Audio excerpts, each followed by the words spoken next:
Welcome to Macon Memories. This is Lynda Wright at Randolph-Macon College. Today is January 23rd, 2013, and I'm here today with Janci Caldwell, library cataloger. Janci is retiring after more than 25 years of cataloging at the McGraw-Page Library at Randolph-Macon College. Janci, tell us about how and when you first came to work at Randolph-Macon College.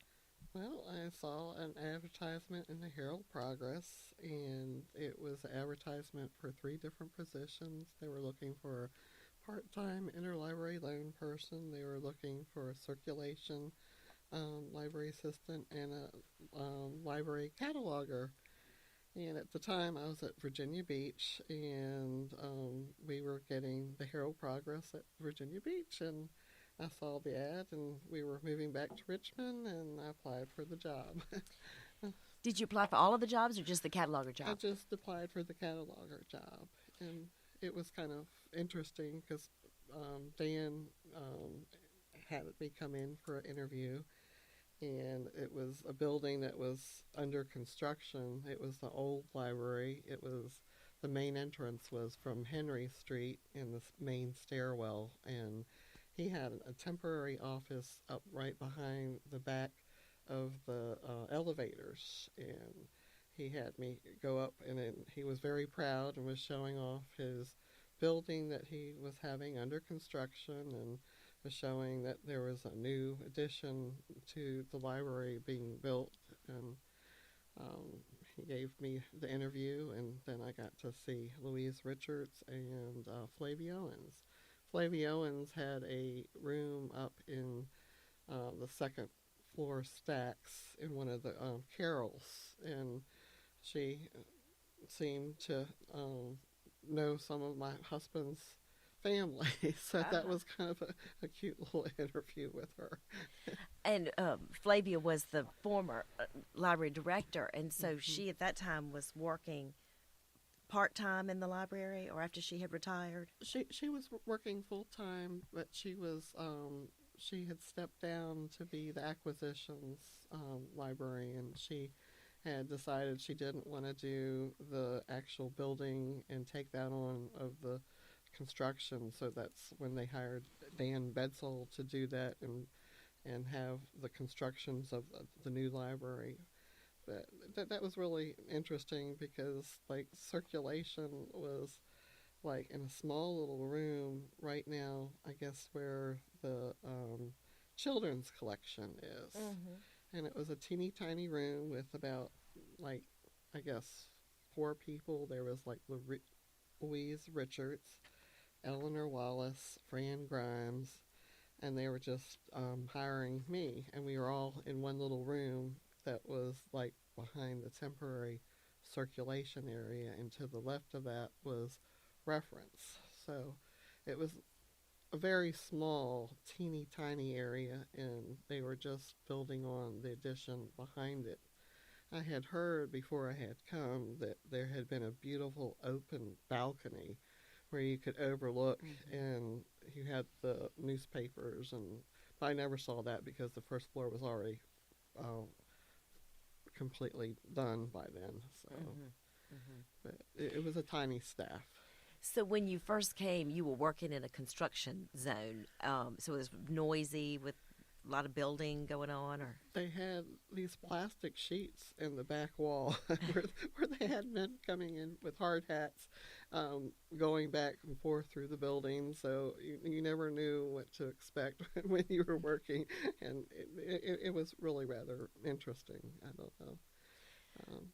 Well, tell us, did you have a background in cataloging when you came? I had worked at the State Library for 5 years, and then I had worked at General Accounting Office, so I had done mm-hmm. cataloging in both of those mm-hmm. positions.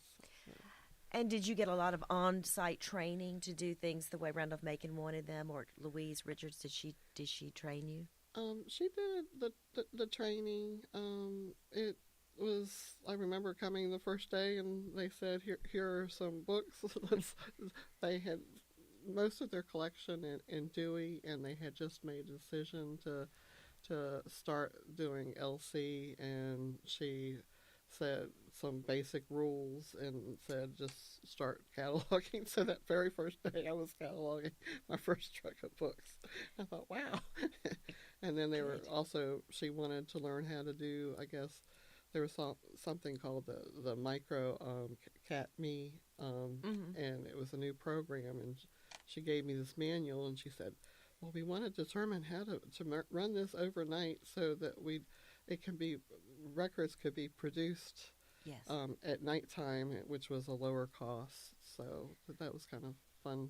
The first day, I got a manual to figure out.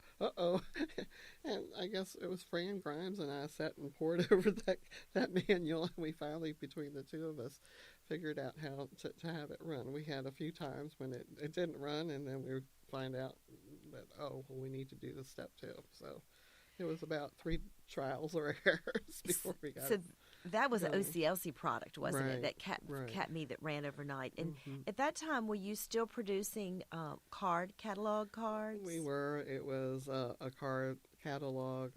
You would produce you go in and find the mark record on OCLC and produce the record, and then you'd have cards that would come in, and it was, you'd wait a week before the cards came in, and then you would compare the mark record with the cards, and there were sometimes so many cards per set because it was added entries for the main entry, the personal author entry, the subject headings. So for each set of cards, you would tie it up with string, Mm-hmm. and Fran Grimes and Eleanor would drop the cards in the main catalog. It wasn't a dictionary catalog. It was a catalog that was author, title, and then we had the subject card Mm-hmm. catalog, but it was in the shape of a U.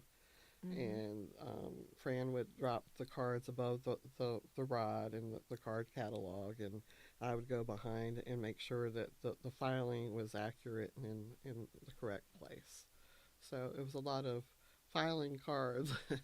Yes. And anytime that you had a subject heading changed, it was so antiquated, we had electric razors that you would erase the subject heading with this electric eraser, and retype the subject heading on the multiple sets of cards so that it would have the correct information, Yes. and then refile it.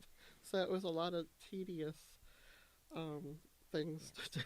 So even when they were doing the renovation, they were planning that around a very large and growing, continually growing card catalog. And where was that in the existing library, and where was it as the library opened the new edition? The card catalog, I believe it was in the technical services area, the shelf list, Yes. but Uh-huh. the card catalog was still on the outside so people could get it. Mm-hmm. But when we moved to the new building, it was moved like halfway in between Mm-hmm. both the new building and the old building, so it was like out in the main lobby area Mm-hmm. that they had the card Where that catalog. seating is now, sort of Right, right around right, there. Mm-hmm. right. Well, that really takes us back when we think about the card catalog days. Can you talk about, so you were here, but can you talk about how the library changed from a card catalog system to an automated catalog? And did they have a step where they had a microfiche catalog, for instance? Or did you go straight to an online catalog? We went straight to an online catalog. The plan was originally to change everything from Dewey to LC, and we had a card catalog, and Dan wanted it to be done within a year. He had a consultant come out, and they said, oh, well, you need to do this off-site. Don't take this on. And he thought about it, and he thought, well, we're going to have so many special collections to handle upstairs that he decided that he wanted to do it on site. So they had the card catalog, and um, it just they had that for a while, and they decided that they were going to go and do everything switched over to Library of Congress. So they continued to do any new incoming books, made their collection in Library of Congress. So eventually we had two kinds of drawers, because we had one for the Dewey collection. We had a split collection upstairs. We had a Dewey collection, and then we had the ongoing current Library of Congress classification that was ongoing. But the project for Laser Quest took like 3 years. It took more than a year to do, and that was like a Dan decided on that was the company that we were going to go with, and that was um, I guess General Research Corporation out in California, and we hired 3 people. Well, at first there were only 2 people, but one was Deanna Kula, and the other one was Ed Schmidt's wife, Ellen Schmidt. And they took the card catalog that was Dewey, and with LaserQuest, it was a database that they looked up the different cards and put the information on that from the 090 field and the 050, which is the call number, and they made sure that they had a Library of Congress call number. They made sure that they put our Dewey number on the record, and on the card catalog they took any information and they put that on the record too. And they did that for the whole card catalogs. I guess it was really kind of hard because they had to learn cataloging rules too, because they were generating these smart barcodes that would eventually get rid of the pocket parts, the old antiquated things. I guess when you check out a book, you would take it to circulation and write your name on the pocket in the little card to check out. But they were doing it for each individual volume. If you had a set of encyclopedias, but a volume set, they had to put that information and code that in LaserQuest and 049 so that they would get these generated smart barcodes. Yes. And all of that went on floppy disks. They did all their work and converted it, and then I would send the floppy disks out to LaserQuest that was out in California. And at the same time, we were constantly cataloging new Library of Congress books. So did you do the switch over gradually as you sent things to LaserQuest? Did you get the smart barcodes back and then shift that part of the collection, or did you do it all as one big, say, summer project? Or we waited 3 years, and in the meantime, I guess they were looking at different people, different databases. We had, I guess, Triple I come in and demonstrate their system. We had Cersei come in and give a demonstration on their. And all this was up in special collections. And then we also had Dynex. I think those were the 3 top companies that came in to show it. But we did the project after, I guess we finished it up within a 3-year period. And then we had to wait another 5-year gap because we didn't have the money to get the grant for the database. It was economically not feasible. So the tapes were sent to California, and they put it on a big reel-to-reel tape, and that went to the computer center for a while. And I didn't get to see any feedback of the work that was done, and I was worried that the tapes, how old they were going to be, and we didn't get to see instant feedback of what Ellen Schmidt and Deanna Kula, and the third person that we hired was Lisette Ormsby, who was Chuck Ormsby's wife, who had been in charge of the media center. But we did it as one great big huge project. They finally decided on buying Cersei. We got Cersei. We got the tapes to generate smart barcodes and labels, and we did it all one summer as a project. And it was wild and crazy because we had half the collection in LC and half the collection upstairs in Dewey, and we had to hit the books that were Dewey, and they had different. They had what the tapes did. They had a Dewey number and an LC number, and we would take the shelf list and go to each stacks and pull down the book and match the book up with the correct LC number and put the label on that, and then we would take the Dewey number and the Dewey barcode and put that on back of the Dewey shelf list, and then move the shelf list to the new Library of Congress called shelf list. Mm-hmm. And then we had a huge problem because as you're shifting these things, you had to make room, and it was very tedious and disastrous because different people went different paces. I mean, they had everybody they could think of in the summertime doing this, and they had a lot of space problem reshifting things, and it was a constant reshifting, doing a little bit at a time. Yes.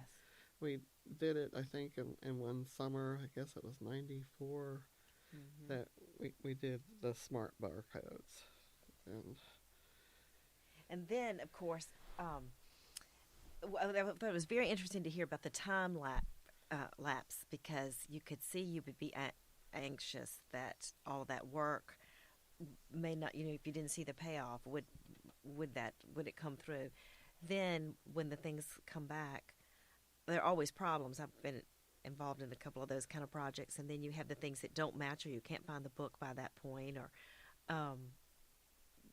for whatever reason, there's just this big problem set. We had a whole year of what I call the cleanup. Yes. And those were books that came down because for some reason it didn't create a barcode, and they were supposed to be very careful with having an LC number, but and they were supposed to bring anything that didn't have LC number to have me make a LC number for the book.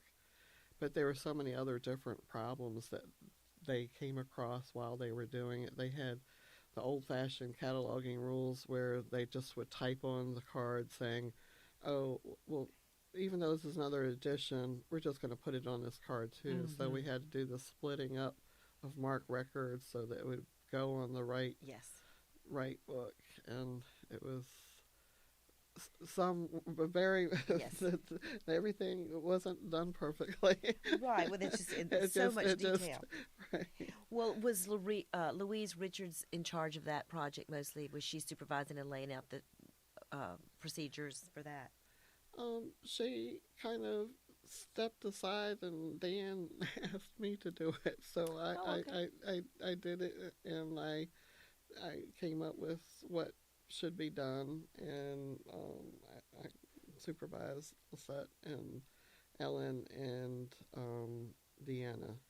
And Louise spent most of her time doing like special collections and doing Casanova. She was more into what system to buy, so she was doing that part of the job and figuring out. And I think that's Dan kind of took over at one point and said, okay, we're going to go with GRC. We're going with Cersei, because we'd seen, I guess, a couple presentations through the years. By the time they did it a second round, they just decided to make a decision to just, we're going with this because it's not the most expensive. That's not and it will do what our needs were. And we still have Cersei today, or some, the latest version of it, but we're still using that same company today, right? Right. Can you talk? Thank you for that great description. Can you talk about how other things in the library changed with different directors? You came, and Dan was already here, but Flavia Owen was still on staff, even though she wasn't director. And then you've seen yet another director. How do things change in the library in general? Well, there's so much more technology that has come across.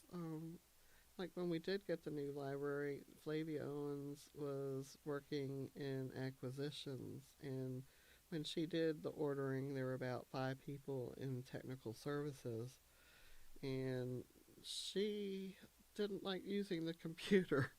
So she'd have Fran Grimes, when she had a book that she wanted to be looked up, would ask Fran to look up the book for her. But she did all the ordering on the phone through EBSCO or Baker and Taylor. She would call in the ISBN number. So it was, and she talked to people. So it was more of a contact, talking to people. Back now, it's like technology. It's like you just order the book through Amazon, and it's fast, and it's a lot of new technology. There were a lot of typewriters in the technical services. Because we had so much work to do by the typewriter. We had one terminal that was a OCLC dedicated terminal that when it would go down, you'd have to call up customer service and tell them what lights are flashing. And it was like a big deal because 5 people shared that one terminal. Some people would order cards on the terminal. Some people would have to use the computer with a floppy disk to make the it was this old antiquated thing called sealing, which was almost like a sewing machine, which it had the tape that came down and wrapped around, and then you would type in your label. Or if you were doing it automated, you do this program with a floppy disk, and the floppy disk would remember the call numbers to the books and would print a pocket part and the call number. And it was really rather interesting. We had the labels were so sticky that you had to heat it up on a heating pad and press down the labels so that the adhesive would stick to it. And that's why some of those, you can see where the sealing labels are. Yes. They have like little dashes. And that machine was just absolutely hideous. And the one person that could fix it most of the time was Fran Grimes. We'd say, Fran, the tape's not hitting each other and it's not going up, and she'd come over and she would fix that thing, and it would run again. But it was very low tech. We even had, I think, only just 2 telephones in the back area. One was on Flavia's desk and one was on Louise Richards, and so we all shared the phone. So anytime the phone rang, we were running around answering the phone, taking messages. And, it was interesting. How about physical processing materials? Has that changed much, or is that more the same? The physical process, it's about the same thing. I mean, they used to have like hidden pages that they would put our Randolph-Macon seal. We had like page 91 where they'd put the Randolph-Macon seal to make sure that it was our book. They had pocket parts, and they had the cards for checkout. They had the label for the book, so that part has changed in some sense. I think it's easier now with the products that we have now are much less hard to use. Yeah, things are a little bit quicker and easier. Yes. And there's no more cards to look at, and everything is faster because you're more at the computer nowadays. It's a little bit cleaner because you're really doing everything on the computer, and except for some minimal physical processing, everything is online. I guess the access for the catalog. Well, Louise Richards was here until 1990, and then Elizabeth Sudduth came. What types of changes did she oversee?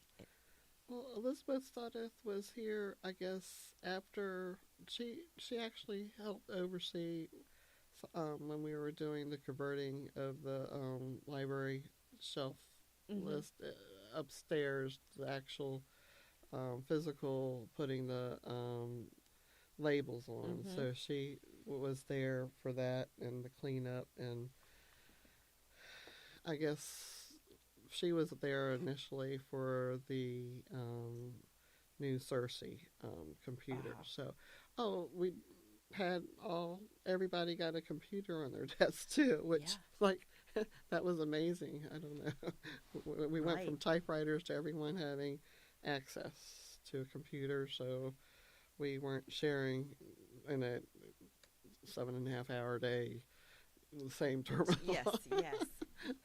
So that was a big change Right, when, and then right, everyone could do their own work and right, do work simultaneously. right. How did things change in the library? Not just tech services, but were there any other significant changes? You moved to a new building, and then you had an online catalog. But can you think of any other changes that happened in the library in general over the 25 years you've been here? Well, the library staff was small, and as it got more computers, there was like more staff that grew. I think after I came, then they hired someone to become the media specialist, and they had a library assistant, and I don't. They had more needs for different areas, Mm-hmm. so more people. I Mm-hmm. think I can't think of anything else other than the building changing. Mm-hmm. I don't know. Well, the library today is very much a social hub. And, the students come and meet, and there are lots of different groups that meet in the library, and it seems like it's a center of campus physically. A lot of people come in here, not necessarily during library work, but a lot are. Was it like that in the old days? I think because they had the card catalog, they physically had to come in to do their research, or if they wanted a Mm-hmm. question, they had to come in and see a reference librarian. Mm-hmm. But now with the internet, it's like they come in, like you said, more of a social thing, and it's the library has kind of changed over the years. It's still a research area, but like you said, it's more to see other people physically and getting together with groups, and it has changed because they don't need to come to use the card catalog because they can get access and from their own Mm-hmm. dorm. Mm-hmm. And even for all the periodicals, it used to be like you say, they were in paper. You had to Mm-hmm. come to the library, use an index, Mm-hmm. and find the periodical on site. Mm-hmm. Now they can access all of those anywhere, so that has changed it. So the library is really used as a space that people value, a study space and a gathering space or meeting space.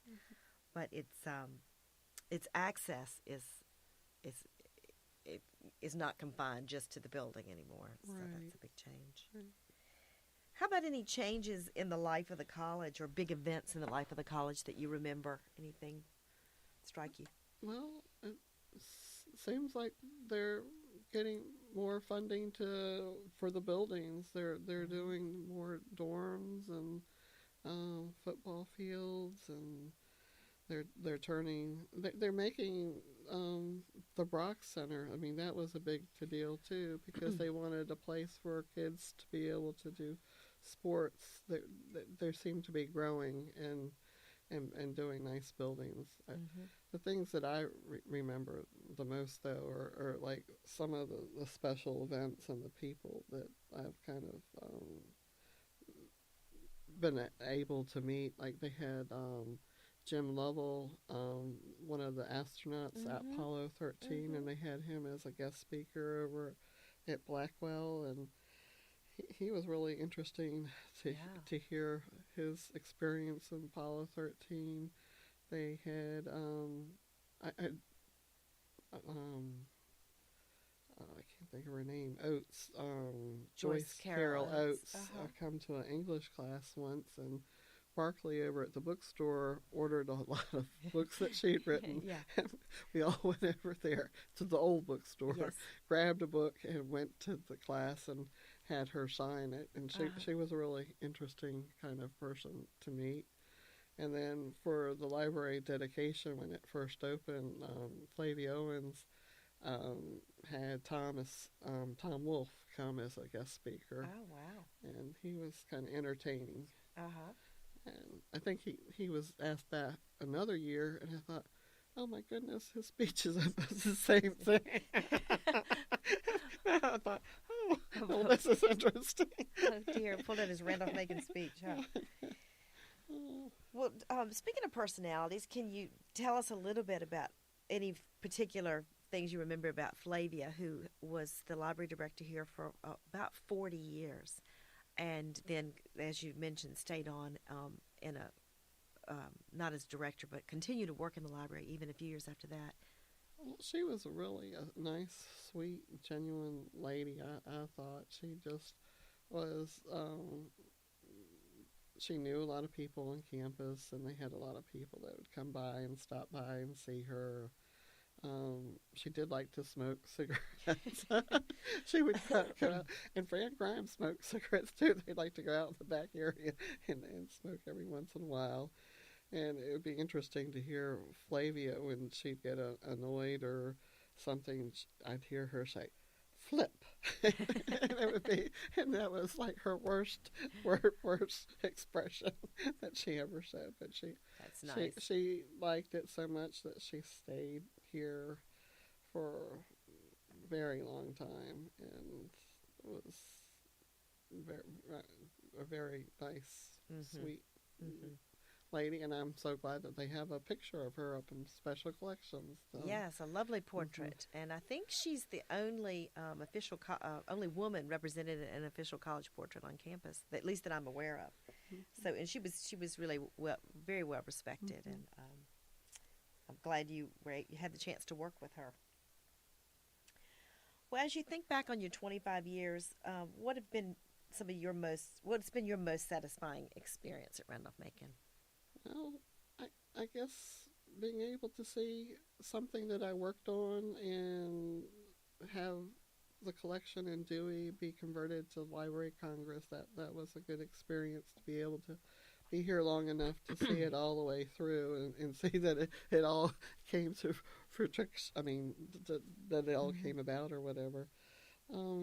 It's been just nice being able to work here and to catalog books and have instant gratification that maybe someone is using that book when you have done what needs to be done, and hopefully that they can find the book. So that's, well, you really can walk around the library and see the results of your work in the catalog, and with seeing students using materials, and in a walk through the collections, you can see how much you've contributed to having those available to students, and for many years. And the good thing about that is they'll be available for many years to come. I hope so. So that's really a wonderful reflection of your work. Thank you. Is there any other memory or story or reflection you have?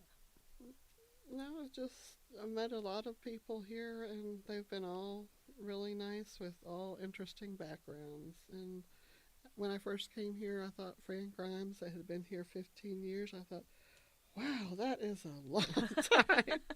But I was always amazed how certain people knew everybody on campus, and she just knew everybody. And I remember James Henry over at the printing office. He would come over, and he would just keep us laughing because he just was a funny, nice person. And I also felt like there were a lot of people that knew each other. I mean, there were families here. I mean, and someone would have to describe the relationship to me. So I go, okay, they're related. But Ashland connections. Yeah. Right, Ashland connections. Yep. So it's been nice. Well, it's been a great run, Janci, for you for 25 years, and we celebrate that. And thank you so much for coming in and sharing these memories with us today. Thank you very much.